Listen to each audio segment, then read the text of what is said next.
Hello everyone, I hope you're doing well. Today we're going to take a look at the history behind Disney's Mulan. While much of Disney's catalog is old fiction and fairy tales, Mulan happens to be one of the few that is based on an actual historical record, though that record is a little bit into myth at this point since Mulan is actually almost 2,000 years old. Mulan is also one of my favorite Disney movies of all time, and when you look at the Disney films, Mulan actually holds up in the traditional Disney categories. I mean, let's face it, she has one of the most beloved songs in all of the Disney canon right here. Let's get down to business. Mulan also has Mushu as her sidekick, who I believe is right behind the Genie, Yzma, and Kronk when it comes to the top of Disney's comedy.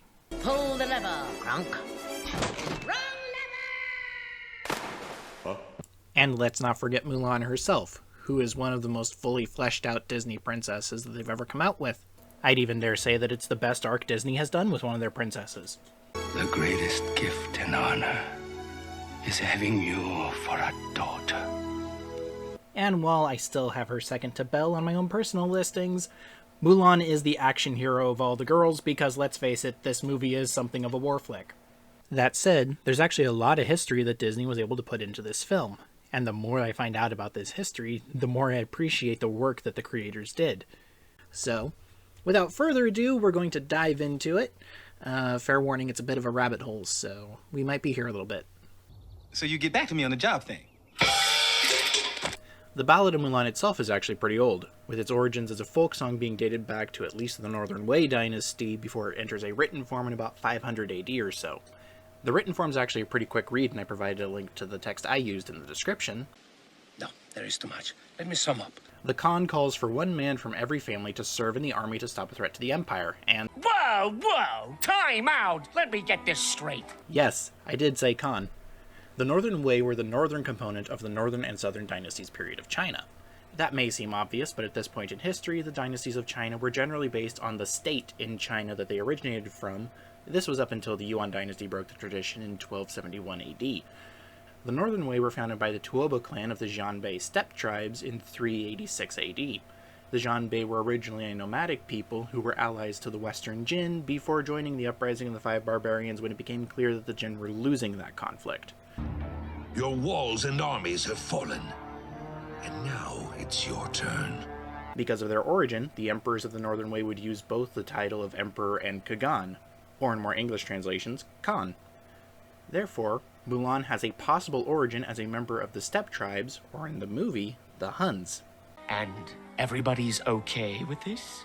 Actually, yes. Stories such as the romance of the Su and Tang made Mulan a half-breed, so her being ethnically diverse is not without acceptance over the course of Chinese cultural history.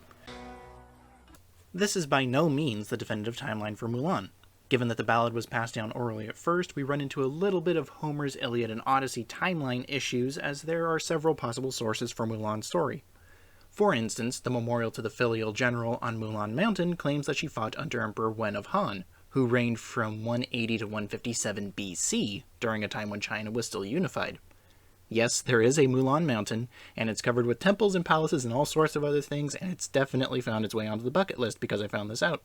However, from what I've read in researching this video, I favor the candidacy of Mulan having been alive during the Northern Wei when her story is first circulating. More specifically, I'd point to the reign of Emperor Taiwu, the third emperor of the Northern Wei. The ballad makes mention of two mountains specifically, Black Mountain and Mount Yen, and the fighting against this threat lasts for 12 years. This lines up very well with Emperor Taiwu's campaign against the Northern Barbarians from 429 to 441 AD, and he is known to have set out from Black Mountain and gone through to Mount Yen on one of those expeditions. Also, being Xianbei, he would likely have used the Khagan title, whereas Emperor Wen would likely never have used a barbarian title. Additionally, there is some emerging archaeological evidence that Xianbei women had some proficiency riding horses and using bows. Later iterations of the ballad did have Mulan trained at arms when she runs off to join the army, and if the Xianbei did allow their women to have a measure of combat training, it would play into this later narrative thread. However, this has not yet been proven since the archaeological sample size is still relatively small, and more studies are really needed before one should commit to that argument. I just find the possibility interesting and chose to add it with this disclaimer.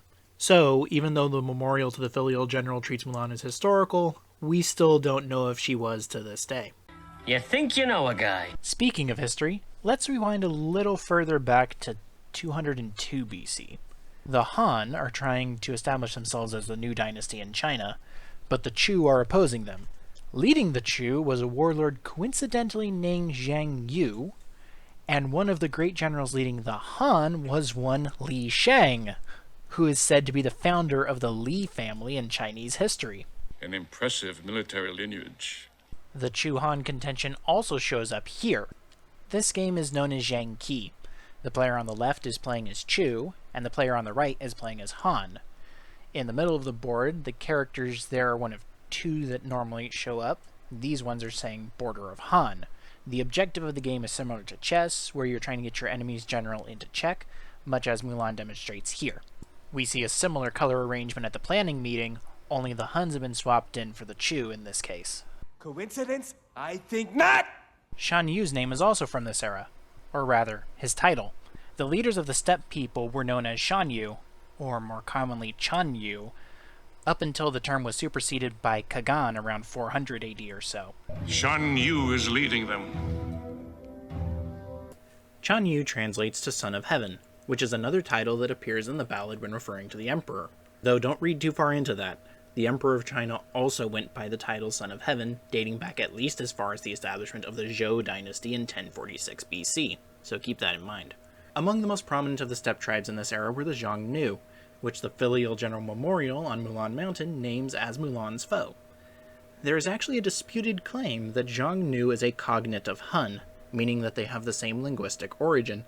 This was first proposed by the French Orientalist Joseph de Giens, or however you say it, in 1748, and while it is somewhat accepted, it hasn't reached consensus yet. How many men does it take to deliver a message? And a quick aside about the Huns. The most recognized historical Hun, Attila the Hun, was fighting against Rome from 441 to 453 AD. Yes, that opening date does look suspiciously familiar, and it adds fire to realize that the Xiongnu's power in the east had already waned by the time of Attila's rise, thanks in part to the Xianbei's rise to power. Again, this theory is accepted but not consensus yet, but I think it's fun to speculate. Someone's having a good time. Like a kid at Christmas. Well, that was a fun little deviation over into the west, but it's time we fly back east and catch up on what's going on here. Caesar salad. At du Brute? Nope. Having deposed of his father in 209 BC, Moda Chan Yu took the disparate Zhan Yu tribes and forged them into a powerful confederacy in order to oppose the Chinese. Why? Partially because Qin Shi Huang, emperor of the Qin dynasty, had invaded portions of their territory and built new walls to close off the steppe people. By building his wall, he challenged my strength. I honestly didn't expect this much actual history could be attached to a Disney film, much less one of their animated ones. I've never been a popular man. I like you. Though since I've now broached the subject of historical accuracy, I should point out that this is clearly inspired by the Forbidden City in Beijing, and that was not the imperial capital until the Yongle Emperor moved there in 1421 AD. Likewise, the walls shown are modeled after the Ming-era walls that survive today, rather than those of the Northern Wei. Disney is going after something resembling a Ming aesthetic with the film, at least architecturally. But Mama, I had to... None of your excuses. And yes, while we are over 1,000 years late as a result, I don't actually have an issue with it, since what's happening is basically King Arthur syndrome. Huh? Who? What? Oh. Allow me to explain. King Arthur and Mulan are very similar in the were they real category. Historians believe that Arthur would have lived around 480 to 530 AD, roughly about 100 years after Rome abandoned Britain in 410. Numerous Breton and Welsh sources mention him during the ensuing centuries, but his popularity really grows dramatically during the reign of King Edward I, who modeled himself somewhat after the ancient hero to contrast with his father Henry III modeling the pious Edward the Confessor. And then Edward I's grandson Edward III, reveling in his medieval pageantry of the court, also brought in a lot of Arthurian aesthetic.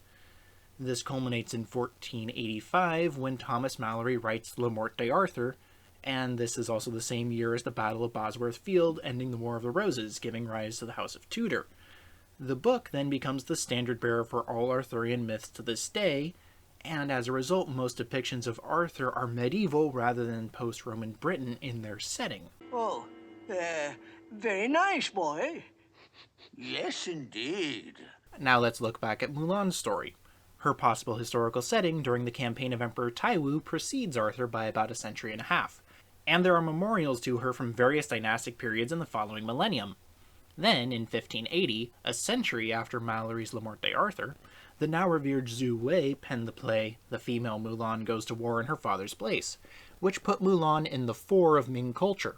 And then after the Ming fell to the Manchu-controlled Qing dynasty, stories such as Chu Renhao's Romance of the Su and Tang, which I mentioned earlier, placed Mulan as an ideal for the Han people under a foreign dynasty. Many elements of the Mulan mythos were finalized by these and other contemporary works, and though the time period is supposedly maintained, features of the current era became fixed to her. One of these elements that Zhu Wei's work finalized was Mulan's family name. In prior millennia, names like Zhu or Wei were used, but the female Mulan gave her full name as Hua Mulan.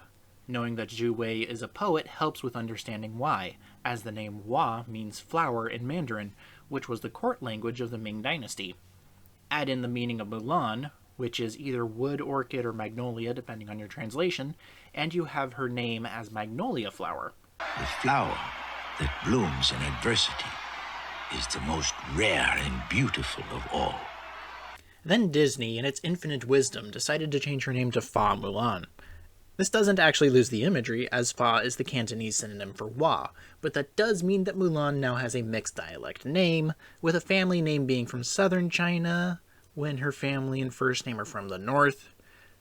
Which means either Disney themselves played into her mixed race origins, or they're just blending the languages, your choice. This also means that Disney returning to Hua in the remake does make that film more historically accurate on that particular front. It was all said under oath, or whatever, in the UK. On that note, there are two other remake-specific historical things I'd like to point out. Don't worry, this will be brief. First is the scene with Mulan and the rabbits, and then what she says right afterwards. Black Queen and I rode alongside, two rabbits running side by side. I think one was a male, one was a female. You can't really tell when they're running that fast. These two scenes are referencing the end of the Ballad of Mulan, when she is addressing her comrades at arms about how they failed to notice that she was a woman for 12 years of combat. A woman! She says that the he-hare's feet go hop and skip. The she-hare's eyes are muddled and fuddled. Two rabbits running side by side close to the ground. How can they tell if I am he or she? Other translations I saw give the last line as who can tell which is which. Now, while I do love whenever a movie references its source material, I prefer it handled a little bit better than this. The line itself is flipped in its story placement, changing it from a concluding ace-off on the story to being supposedly prophetic about what was to come. Now, you can make that work, except that the rabbits aren't referenced again in the movie, and there's no payoffs to what we saw, even if we didn't catch the historical reference.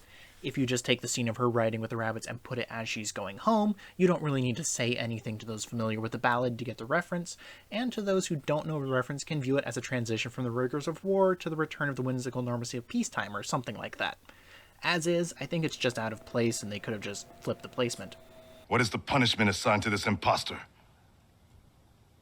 Expulsion.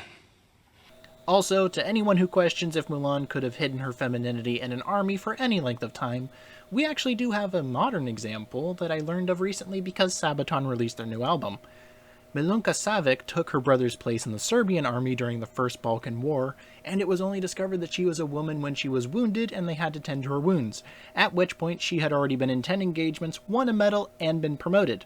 You don't meet a girl like that every dynasty. Now on to the second historical change that I think the remake actually did really well. This would be having Mulan fighting against the Rorons, being led by a Khan. Remember Emperor Taiwu's expeditions to the north? His historical opponent was the Roron Khaganate, who had risen to power following the chaos of the uprising, and for added intrigue may have even been an offshoot of either the Xiongnu or Xiangbei tribes. So, while the Hung-Xiongnu connection is still historically iffy and debated, the Rorons would actually be Mulan's foe from that time period, and so the remake actually gets a win here in that category. What?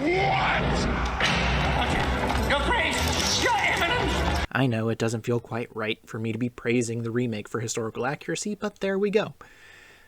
There must be something else, though, that I can... Wait a minute. Those are too low! Okay, so not only are these from the wrong time period, being constructed in the 11th century up through the early 1900s, but these ones are from entirely the wrong region. This specific collection of tulo are from the UNESCO Heritage Site in Fujian Province, which would have been solidly under the Liu Song dynasty at the time. The Northern Wei are barely visible at the top of this map, which means that while Disney did fix the small problem of her name and her opponent's name from the original, they then tossed her about as far south in China as you can get. All right, that's it. Dishonor. Dishonor on your whole family. Make a note of this. That makes me feel so much better. Thank you, Greedy Mouse. Though at least Disney did recognize that these were villages. While researching the Tulo, I learned that during the Cold War there were a few American analysts who thought that the Tulo were actually nuclear missile silos. Well done, guys. That was a deliberate attempt on my life. And I think that should wrap it up as a history lesson for Mulan. Thank you for indulging in my curiosity if you made it this far, and let me know in the comments what I may have left out. As always, take care of yourselves, and I hope to see you next time. God bless.